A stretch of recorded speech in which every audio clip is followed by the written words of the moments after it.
Kain ta mga kagwangs, ang ulam ko ay lumpia, langka, at barbecue kunting kaalaman. Ang lumpia, langka, at barbecue ay ilan sa mga pinakapaboritong putahe at handhandaan ng mga Pilipino.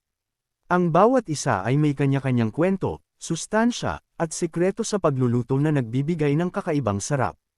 Lumpia, kilala bilang lumpiang Shanghai, ito ang paboritong pampaganya o pulutan na gawa sa giniling na baboy, baka, o hipon, hinaluan ng gulay tulad ng carrots, at binalot sa manipis na lumpia wrapper bago iprito hanggang maging crispy.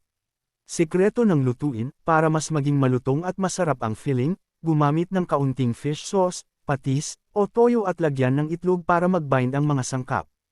Kunting trivia, ang lumpia ay hangos sa tradisyonal na spring roll ng mga Tsino na ipinakilala sa mga Pilipino noong unang panahon. Langka, jackfruit. Ang langka ay isang versatile na prutas.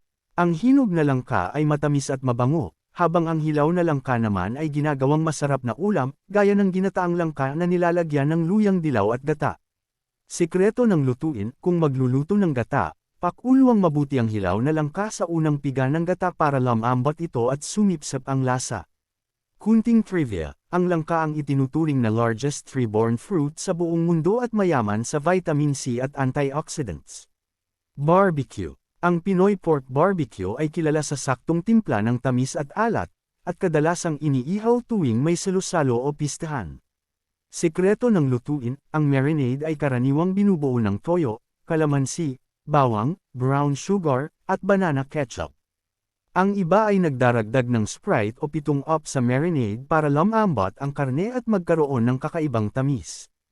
Kunting trivia, ang paggamit ng banana ketchup sa pag-iiho ay isang natatanging Pinoy style na nagmula pa noong ikalawang digmaang pandaigdig bilang alternatibo sa tomato ketchup. Isa